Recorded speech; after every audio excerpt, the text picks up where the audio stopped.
Et bonjour à tous, c'est la Fosse Sceptique et aujourd'hui on se retrouve pour un nouveau tuto après le tutoriel de dessin que j'ai posté il y a quelques jours. Voilà un nouveau truc d'un nouveau tuto de sculptage 3D sur Blender version 2.81 mais c'est pareil que ça fonctionne sur la version 2.8 et même la version 2.82 qui va sortir, en tout cas plus ou moins, enfin oui non c'est pareil. Vous arrivez sur cette fenêtre avec un cube, une lampe et une caméra. Alors, comment ça fonctionne? D'abord Blender. Pour sélectionner des trucs, normalement quand vous l'installez, ça va vous demander si vous voulez choisir le clic gauche ou le clic droit pour sélectionner des trucs. Alors moi, comme je suis un énorme... comme j'aime bien faire pas comme les autres, eh ben, j'ai pris le clic droit, mais bon, si vous avez fait clic gauche, tant mieux pour vous, ce sera beaucoup plus facile.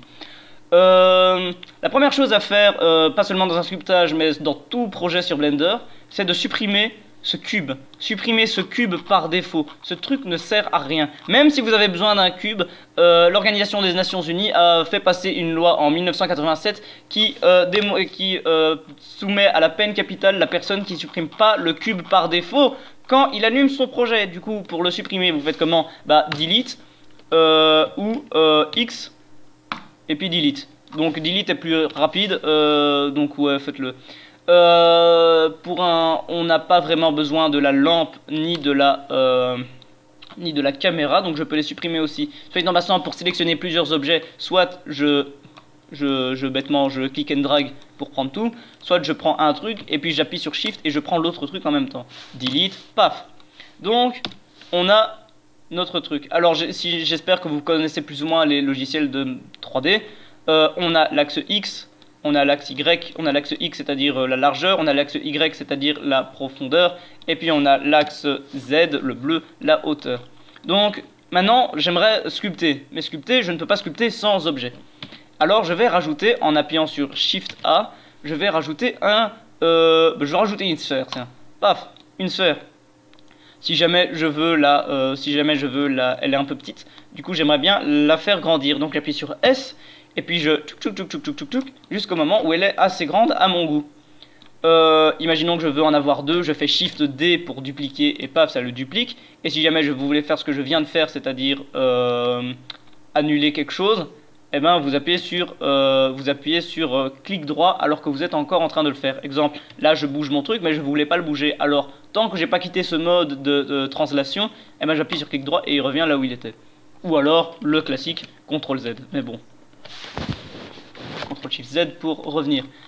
Il vaut mieux pour le sculptage, il vaut beaucoup mieux avoir une tablette graphique, ce sera vraiment plus facile, et une souris et un pavé numérique.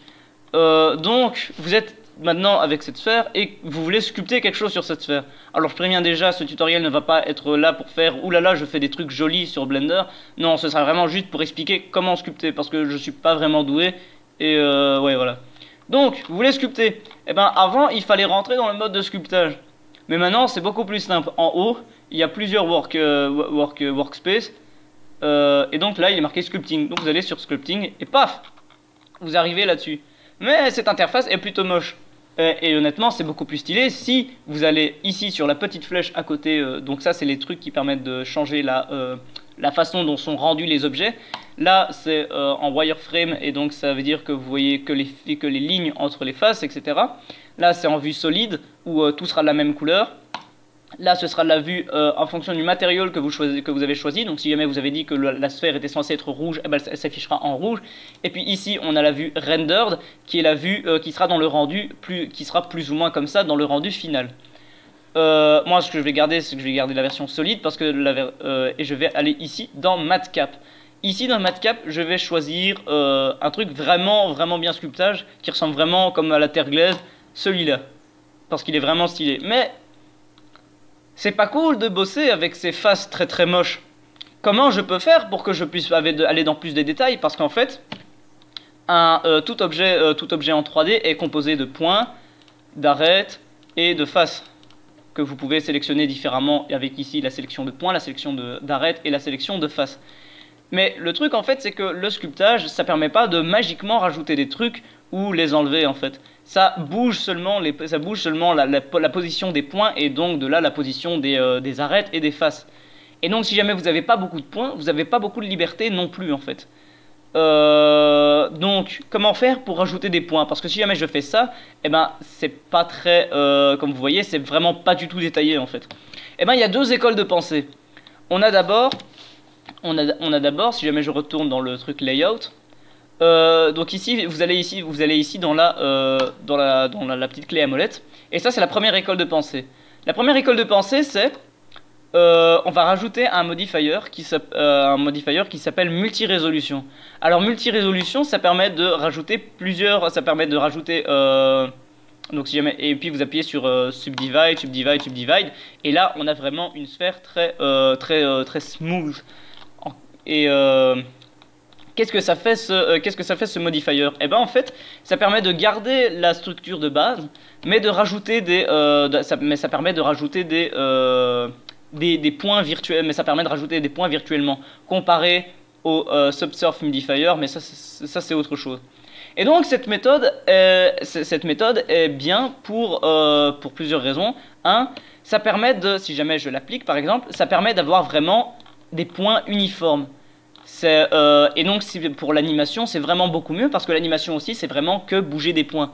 Et donc si jamais vous avez des points disposés de manière uniforme, et ben la manière dont sont disposés les points, ça s'appelle la topologie. Et ben une topologie assez uniforme, ça va permettre vraiment une animation qui est vraiment pas smooth mais qui est vraiment bien faite et que vous ne devez pas commencer à faire n'importe quoi pour pouvoir régler comme vous voulez. Alors après je dis ça comme ça, j'ai jamais encore fait vraiment de l'animation, mais de ce que j'ai compris c'est plus ou moins comme ça quoi. Donc ça permet vraiment d'avoir ce côté là et surtout que ça permet d'avoir vraiment quelque chose de très smooth partout. Mais on a un problème, c'est que du coup comme je l'ai dit, ça rajoute des points absolument partout et même aux endroits où on n'en avait pas vraiment besoin d'autant de détails, comme par exemple ici. Et donc ce sera vraiment beaucoup plus là par exemple.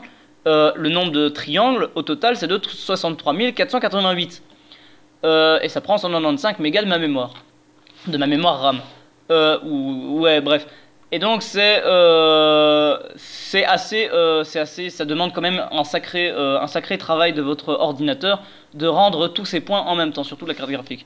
Alors non, là encore ça passe encore, mais bon vous avez compris ce que je veux dire. C'est après quand ça commence à grandir, qu'il y a beaucoup d'objets, bah là ça commence à devenir assez stressant pour l'ordinateur. Donc il y a cette méthode. Je vais faire CTRL Z jusqu'au moment paf. Et puis il y a l'autre méthode. Donc si je retourne dans Sculpting, je vais déjà aller dans le mode d'édition en appuyant sur Tab. Je vais tout sélectionner en appuyant sur A et je vais aller dans Mesh et je vais aller dans Shading Smooth Face et ça va permettre d'avoir quelque chose de smooth même si on n'a toujours pas autant de liberté parce qu'on a toujours autant le même nombre de points. C'est juste que ça permet d'avoir quelque chose. Maintenant, il y a l'autre école de pensée, c'est le Dynamic Topology. Donc une topologie dynamique donc ça va vous dire attention, ça va faire n'importe quoi avec vos trucs si jamais vous en avez déjà fait. Oui, ça c'est normal parce qu'en fait la topologie je vais appuyer sur Smooth Shading pour avoir le truc. La topologie dynamique, c'est plus vous travaillez sur une zone et plus elle aura de détails. Donc là vous avez tous les endroits qui sont tous les endroits autres. Et puis on a les endroits où j'ai travaillé qui sont vraiment beaucoup plus détaillés. Maintenant si jamais je travaille encore plus dessus, eh ben on se rend compte que maintenant c'est vrai, si jamais vous allez dans le mode d'édition, eh ben le Dynamic Topology va se désactiver automatiquement pour des raisons parce que voilà, tais-toi.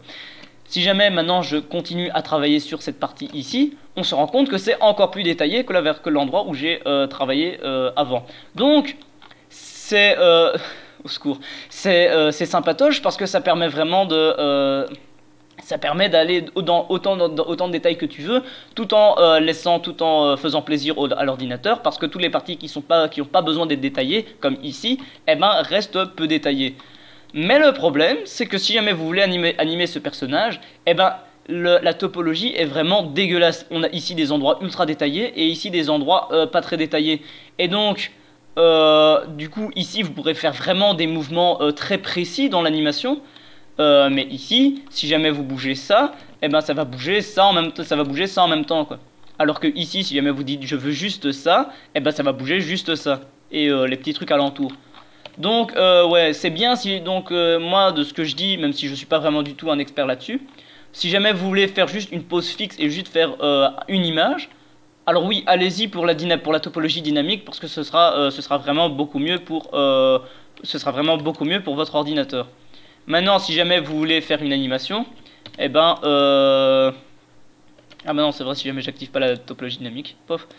Si jamais par contre vous voulez faire de l'animation avec ce personnage, eh ben je vous recommande vraiment de faire plutôt la méthode multi-résolution. Maintenant, comment ça fonctionne le sculptage? Eh ben on a donc le brush un peu comme sur les trucs et on a différents types de pinceaux. On a le pinceau tout bête, je vais prendre les pinceaux que j'utilise le plus. On a le pinceau tout bête pour dessiner, ça rajoute, ou si jamais vous appuyez sur CTRL, si jamais vous restez appuyé sur CTRL, ça enlève. Tout simplement, on a Draw Sharp où en fait ça permet juste d'avoir quelque chose de plus sharp. On a Clay et Clay Strips qui permettent d'avoir un peu un truc du style de l'argile laterale. Layer, Inflate qui permet d'augmenter. Donc par exemple là, au lieu de faire les yeux comme ça, j'aurais pu bêtement faire comme ça et ça aurait fait de l'inflation là-dedans. Blob qui fait machin. Et là on a un autre que j'utilise vraiment beaucoup personnellement, c'est le crease. Le crease ça permet d'avoir de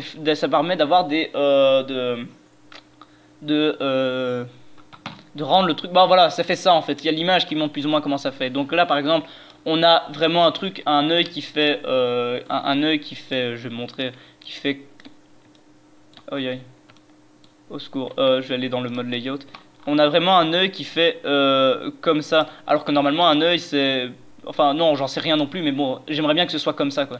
Alors je vais retourner dans le mode sculpting, dynamique topologie dynamique, paf, et je vais prendre le crease et je vais faire comme ça, tchac tchac, et vous voyez, ça rend vraiment les traits beaucoup plus fins en fait.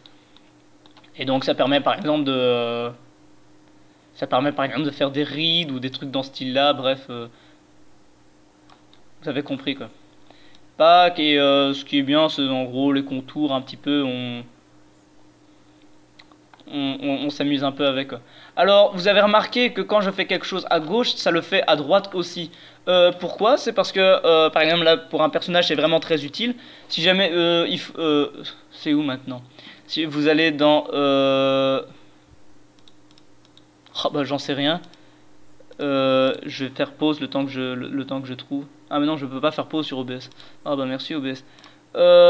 Display, remesh, ah bah voilà, dans symétrie. Et il y a le mirror sur l'axe X qui est donc comme ça. Donc si jamais vous faites quelque chose ici, ça va faire aussi ici. C'est très pratique si jamais vous devez faire par exemple des bras et que si jamais vous travaillez sur un bras, et ben ça va travailler sur l'autre bras aussi. Par exemple.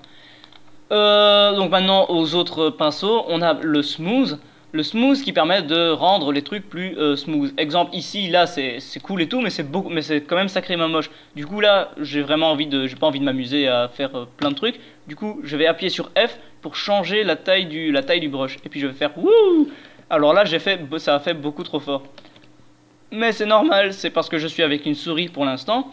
Et avec la souris, le strength est d'office à 100%. Du coup, je vais prendre ma tablette graphique Wacom Intuos S Small, Intuos Draw Small, pour continuer à faire ce truc dégueulasse. Mince, c'est vrai, je vais juste... C'est vrai, ma tablette graphique n'est pas sur le bon écran, alors je ne vais pas le faire. Mais vous avez compris, en gros, plus vous appuyez légèrement, et... Pourquoi ça marche plus maintenant?